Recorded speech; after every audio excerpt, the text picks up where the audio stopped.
Merhaba arkadaşlar, kanalıma hoş geldiniz. Bu videomda elimde gördüğünüz bu bileklik nasıl yapılır onu göstermek istiyorum. Bunun için gerekli malzemeler bu şekilde orta kalınlıkta bir ipim var. Markası Ulu Kardeşler, İpek Yolu İplik diye bir marka. Bulunduğum mahalledeki tuhafiyeden almıştım arkadaşlar. Şöyle orta kalınlıkta bir ip tercih edebilirsiniz aynı ipi bulamazsanız eğer. Bu şekilde boncuklara ihtiyacımız var. Bir adet kancaya ihtiyacımız var. Kolyelerde, bilekliklerde kullandığımız. Tığım 1,5 milimetre arkadaşlar. Şimdi nasıl yapıldığına geçebiliriz. Öncelikle 3 zincir çekerek başlıyorum. 3 tane zincirimi çektim arkadaşlar. Tığımı ipimden çıkartıyorum. Bir tane boncuk alıyorum tığıma. Sonra ipimi geçiriyorum. Ardından kaydırma yöntemiyle tığımızı ipimize yerleştiriyoruz. Sonrasında zincir çekerek sabitliyoruz. Bu şekilde. Ardından 6 tane zincir çekiyorum ben. 6 tane zinciri çektim. Buradaki zincirin dibine batıyorum. Bu şekilde arkadaşlar. Başlarken yaptığımız 3. zincirin tepesine batıyoruz. Sonra sabitliyoruz. Sık iğne yaparak. Ardından tekrar 6 tane zincir çekiyoruz. Dönüyoruz arkadaşlar tekrar etrafından. Buraya batıyoruz. Çok sıkı örmemeye çalışın zincirlerin özellikle başlarını. Tığ geçirmek bazen zor olabiliyor. Evet. Kaydırma yöntemiyle birleştirdim. Buradaki zincirin arasına tığımı geçiriyorum. Bir tane sık iğne yapıyorum. Ardından 3 tane zincir çekiyorum. Şimdi buradaki sık iğne ile alttaki sık iğnenin birleşim yerine tığımızı geçiriyoruz arkadaşlar. Bakın. Buraya geçirip sabitliyoruz. Tekrar sık iğne yaparak aradan geçiriyoruz tığımızı. Buradaki ipin alta gelmesi gerekiyor. Ona dikkat edin. Bu şekilde. Tekrar 3 zincir çekiyorum. Aynı şekilde burayla şu alt kısmı birleştiriyoruz arkadaşlar. Bu şekilde 3 tane zincir çekip bu şekilde tekrar zincirin arasından tığımızı geçiriyoruz. Sık iğne yapıyoruz. Ardından 3 tane zincir çekiyoruz. Yine aynı aradan tığımızı geçiriyoruz. Zincirin arasını batıp sık iğne ile birleştiriyoruz. Biraz kafa karıştırıcı gibi görünebilir başta ama elleriniz alıştığında çok rahatlıkla yapabilirsiniz. Tekrar 3 zincir. Aradan batıyorum.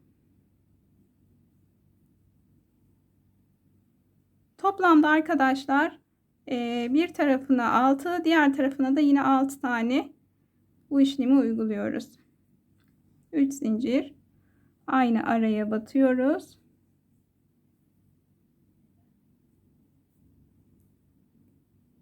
Evet, şu an 5 tane tomurcuğumuz oldu. 6.'yı da yapacağım. Yine 3 zincir. Aynı boşluğa sık iğnenin tepesine batıyoruz ve birleştiriyoruz. hemen dibine batıp sık iğne ile sabitliyoruz arkadaşlar. Bakın çiçeğimizin ilk yarısı tamamlandı. Şimdi yan tarafa geçiyorum. Bu yan taraftaki zincirin arasına bir tane sık iğne yapıyorum. 3 tane zincir çekiyorum. Yine bu sık iğnenin arasından üstünden batıp böyle altından çıkıyorum. Bu şekilde arkadaşlar. Aynı boşluğa tekrar sık iğne yapıyorum. 3 tane zincir çekiyorum. Tekrar aradan, sık iğnenin aradan tığımı geçirip tomurcuğumu birleştiriyorum. Tekrar araya batıyorum.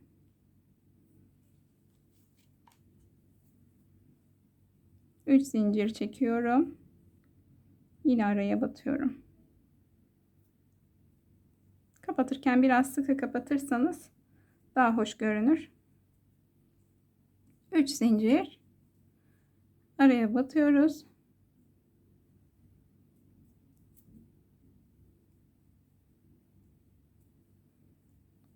Tekrar araya boşluğa batıyoruz. Bu bölüme de arkadaşlar 6 tane yapacağız. Şu an 5.'yi yapıyorum.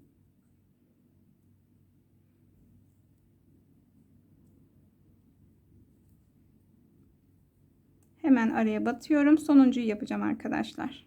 Sonuncuyu yaptıktan sonra ikinci çiçeğe nasıl geçeriz onu göstereceğim. 3 zincir araya batalım.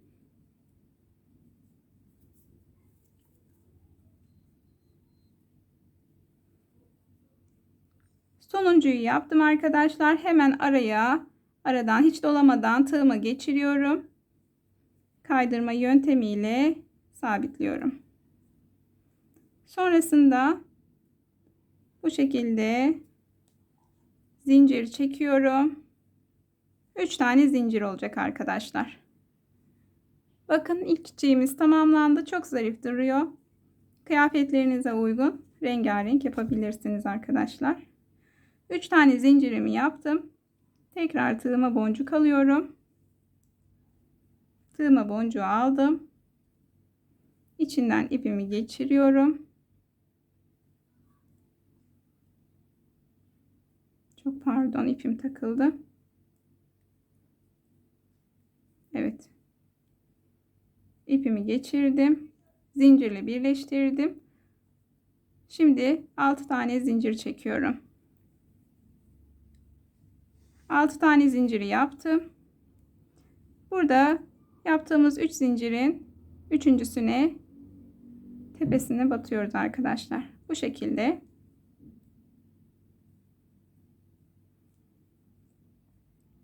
Şimdi tekrar 6 tane zincir çekiyoruz.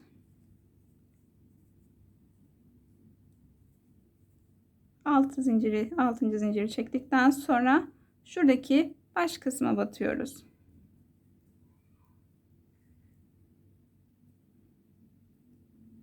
Kaydırmayı sık iğne ile birleştiriyoruz. Şimdi zincirin arasına bir tane sık iğne yapıyoruz ve 3 tane zincir yapıyoruz. Hemen yine zincirin dibindeki sık iğnenin arasından üstten alta doğru sık iğne yaparak ilk tomurcuğumuzu oluşturuyoruz. Sonra araya batıp bir tane sık iğne yapıyoruz. 3 tane zincir çekiyoruz. Tekrar aradan batıp tomurcuğumuzu oluşturuyoruz. Araya batıp sık iğne yapıyoruz. 3 zincir. Tekrar zincirin dibindeki sık iğneden. Bu şekilde arkadaşlar. Yapılışı oldukça kolay. Tekrar 3 zincir. 6 tane dolduracağım yine.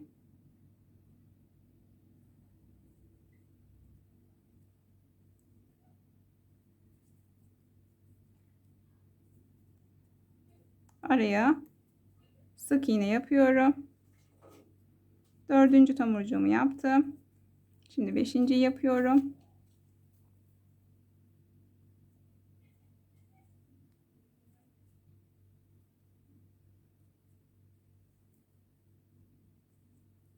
Tekrar aynı yere batıyorum. 6. tomurcuğumu yapıyorum.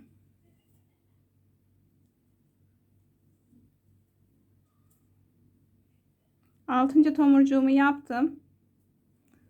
Tekrar aynı yere batıp, buna dikkat edin arkadaşlar.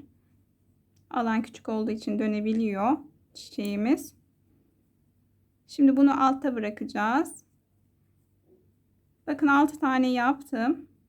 Şimdi karşıdaki zincire atlıyoruz. Sık iğne yaparak 3 tane zincir çekiyoruz. Yine zincirin dibindeki sık iğnenin tepesinden aşağıya doğru batıyoruz. Hemen zincirin arasına batıp bir tane sık iğne yapıyoruz. 3 tane zincir çekiyoruz. Hemen aynı şekil aradan devam ediyoruz batarak. Bu şekilde arkadaşlar. İkinciyi yaptım. Şimdi üçüncüyü yapıyorum.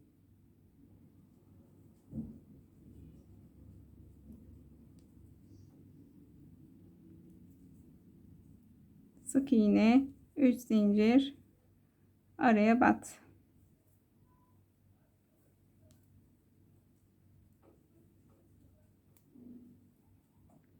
Tekrar sık iğne. 5.'yi yapıyorum şu anda.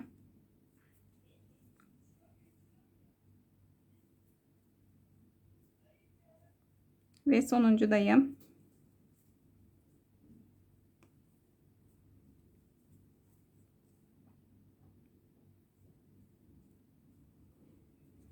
Evet arkadaşlar, sonuncuyu yaptım. Şimdi hemen araya batıp kaydırma yöntemiyle birleştiriyorum. Ve diğer çiçeğe geçmek için yine 3 tane zincir oluşturuyorum. Bakın arkadaşlar, çok zarif durdu bana göre. Ben çok beğendim. Hatta bu yaptığımı sarı bilekliği kendim kullanacağım. Yapılışı bu şekilde arkadaşlar. Dilediğiniz kadar büyütebilirsiniz. Dilerseniz bileklik, dilerseniz kolye yapabilirsiniz. Beni buraya kadar izlediğiniz için çok teşekkür ediyorum arkadaşlar hepinize. Eğer hala kanalıma abone değilseniz abone olup bildirimleri açmayı unutmayın. Hoşça kalın.